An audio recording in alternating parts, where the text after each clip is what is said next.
Hello, my name's Apricot Wilson and I work for Investing for Development, an impact investment firm based in Luxembourg with two sub-funds, the Luxembourg Microfinance and Development Fund and the Forestry and Climate Change Fund. Now, the Luxembourg Microfinance and Development Fund works very closely with ADA, and we're very grateful for them for having invited us along here today. We're the most capitalist institution in the Maison de la Microfinance, and it'll be interesting to give a perspective on what goes on in the impact investment world. So ADA has asked me to talk about impact investment, what it actually is, impact measurement, how we can measure impact, and about impact measurement within our funds, what we're actually doing on a day-to-day basis. And I do apologise, I hear a lot of listeners come from French and Spanish-speaking countries, and I do have a rather thick British accent. Now, but I think prior to getting stuck into the talk, it's useful for me to explain a bit about who I am and give you an idea of my background. I've now been in Luxembourg for 4 years, and if you haven't had the chance to visit this small city, it's really a great place and a fantastic place to work in impact investment. But prior to working here, I studied languages at university and completed some internships working in education policy. This gave me a broad idea of the development agenda and of how funding flows worked. But then after university, I followed most of my classmates down the road and went to work in London in a very large asset management firm. Now, in this large asset management firm, life was always pretty interesting. We spent our days analysing large companies, seeing their financial forecasts and their plans in the coming years. We would spend our time working out a veritable alphabet soup of acronyms. The return on equity, the return on assets, the internal rate of return, profit margins, operating margins, turnover. It was interesting to see how all these measurements were interrelated and how a company's plan could impact on those.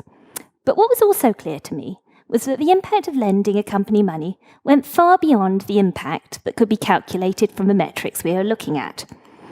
In some cases, the additional investment we've made could lead to job creation, could lead to more people having access to education, could result in more energy being generated from renewable sources.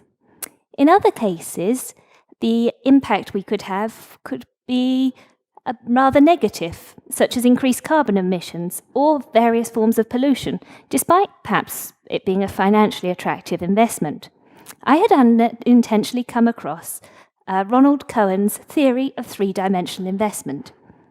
Instead of the 2 dimensions that the ratios above tend to consider, there is an extra dimension that we should think of when making investment decisions, that of impact. Now, there are varieties of ways in which this can be considered when investing. At the most basic level, which is a practice that most firms are now starting to adopt, you can consider ESG, environmental, social, and governance factors whenever you make an investment, alongside all the financial considerations that you take into account. Now, what are these environmental, social, and governance factors that you may consider? Well, these are, of course, fairly varied. Environmental factors may look at carbon emissions, pollution, deforestation, energy efficiency.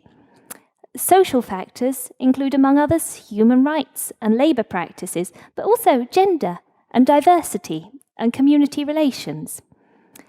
Governance looks at corporate governance issues, from board composition to the schemes and structures in place to protect employees, to, of course, the important question of compensation. These are all taken into consideration along with the financial data that I previously mentioned.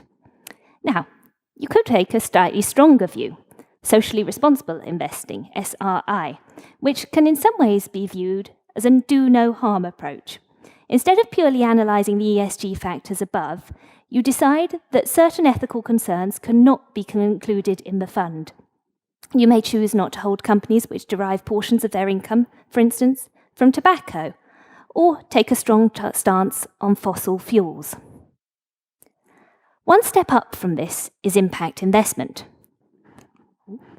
This is where a positive focus on supporting projects which bring about a positive social or environmental impact. It moves away from a do-no-harm approach to actually focusing on bringing about positive change. It's worth looking at this definition in a bit more depth. The OECD provides one definition of impact investment. It says that investment provides finance to organisations addressing social and/or environmental needs with the explicit expectation of measurable social and financial returns. Now, there are several crucial elements of this definition. The explicit expectation of generating an impact. Impact investors are aiming to create an impact beyond the financial returns when they invest. The fact that they want to have a positive impact is not just incidental, as it was in my previous work in the financial industry. The expectation of financial returns, this is not philanthropy. Investors are providing you with money and hope at a very minimum to get it back, capital preservation. But many have rather higher expectations, but understand, as with all financial instruments, that this comes with a certain level of risk. And then the third point is measurable social impact. Now, this is where things become a bit trickier, and this is a point that I'll come back to. However, what's also interesting is that beyond these crucial elements, this definition leaves a lot of room for quite a lot of diversity and has very few restrictions. As an impact investor, you can invest in any form of instrument, from private debt to listed equities. And you can invest in anything from projects targeting the restoration of degraded forests, to healthcare, to student financing in developed countries, to projects supporting entrepreneurship in small island states. In fact, these were just a few examples of projects that I was discussing with people over the course of the past few days. So you can see it really is a very, very varied area. But going back to the original definition, the measurable impact is particularly important. How else do you know if you're really doing what you set out, what you intended to do, particularly when projects are so diverse? How can you compare the impact of a project supporting neonatal care, for instance, to a project supporting land use restoration? People are very aware of this challenge and accept that not all metrics will be the same. Nonetheless, the purpose of impact measurement becomes rather distorted if everyone measures things in a different way. To give a very simple example, which we often see, if you're measuring the amount of young people reached, it is useful if everyone is going to measure people from the same age range. Otherwise, it can become very difficult to know what you're comparing and what the impact of various projects is when they're put together. For this reason, a lot of initiatives have been set up to support impact measurement. You may have heard of a few of them. We've got the GIRS, IRIS, to name but a few. Yet, this still doesn't get to the crux of the matter. If you're measuring impact, what are you actually looking to measure? An easy approach that many people choose to look at is output, the direct result of the input of providing finance or technical assistance. This may be the number of trainings that have been delivered as a result of technical assistance, or the amount of homes that have been built as a direct result of receiving a loan. To look at this more granularity, you might consider outreach. Who these projects got to, whether they reach those most in need. Were the houses provided to the poorest communities? Was the training delivered to the young people from the most deprived backgrounds?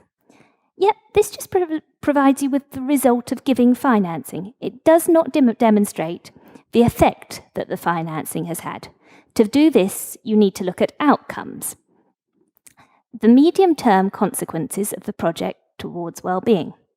To use the previous example, did the young people who received the training go on to become employed or to set up businesses?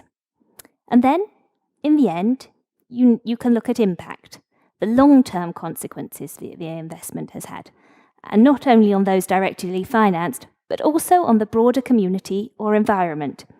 These are often more subjective and harder to measure. How has well-being changed for people who were involved in the projects?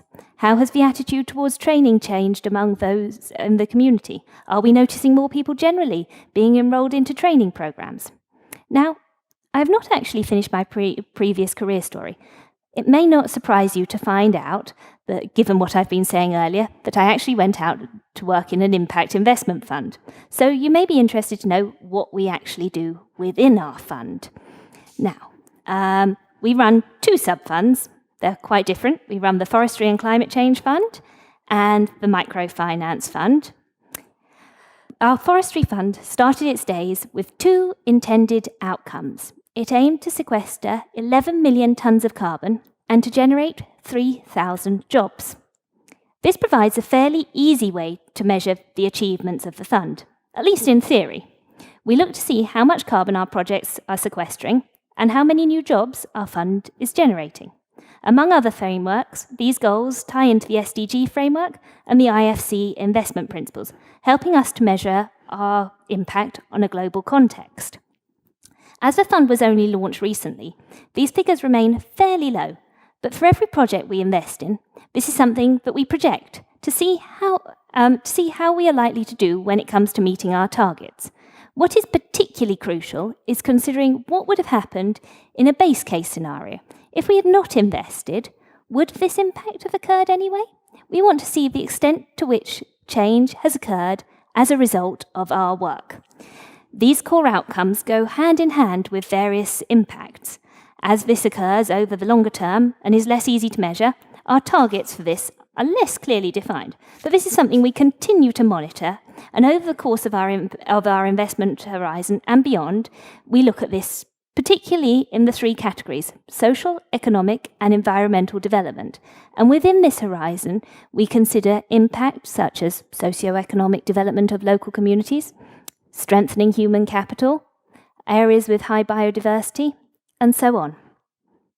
So, that gives you an idea of the Forestry Fund, but we've also got the Microfinance Fund. Now, the Microfinance Fund has a clearly stated vision to contribute to the alleviation of poverty by supporting organisations that empower people and stimulate entrepreneurship, with a particular focus on the most excluded. The fund facilitates access to responsible finance by building sustainable links between investors, microfinance institutions, and ultimate beneficiaries. Our accompanying mission shows how this is done and notes the particular focus on the most excluded communities. Now, this is indeed a very worthy vision and mission, but how exactly can we be sure that we are reaching it? It's easy enough to measure the outputs, and this is something that we do very carefully. We're currently working with 50,000 micro-entrepreneurs in 26 countries. But although this gives you a starting point, as you can see, it certainly does not tell you the full story. I'm sure one of your first questions is about outreach. Are our microloans supporting those most in need? Again, this is all data which we, and other microfinance firms, spend a considerable time analysing. We look at the proportion of young people we support, the proportion living in rural areas, and the proportion of women, as these are often the most marginalised groups who suffer disproportionately from financial exclusion. But again, I hear you ask, what about outcomes and impact? This is where the analysis becomes much more complex. Every 2 years, we compile a very thorough report which looks at this. We ask our MFIs to provide us with as many metrics as possible, although this in itself is a dilemma.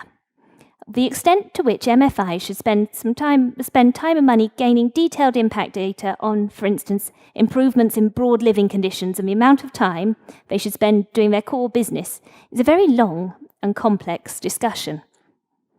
In this report, we look at underlying data on outreach in considerable granularity, and we also look at how our MFIs have progressed and grown.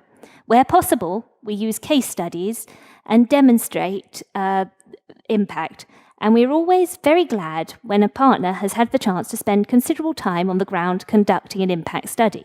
We're very pleased, for instance, when the EIB spent some time with PANTH in the Ivory Coast and gained data on their contribution to financial inclusion and economic well-being. Another area which has been very important for our understanding of impact has been the aligners. This is a survey we conduct whenever we do due diligence and which demonstrates how well social impact is integrated into the institution. Over time, we have been building up a database of results from these studies, and as it progresses, we'll be able to see how an institution improves on its processes over time, and perhaps even see how it evolves after technical assistance. So I hope this talk has covered a broad range of topics. We've looked at ESG and impact investment. We've looked at output, outcome, outreach, and impact. And we've also seen how this works in practice. Thanks again to Ada for giving us the chance to explain things from the perspective of impact investors.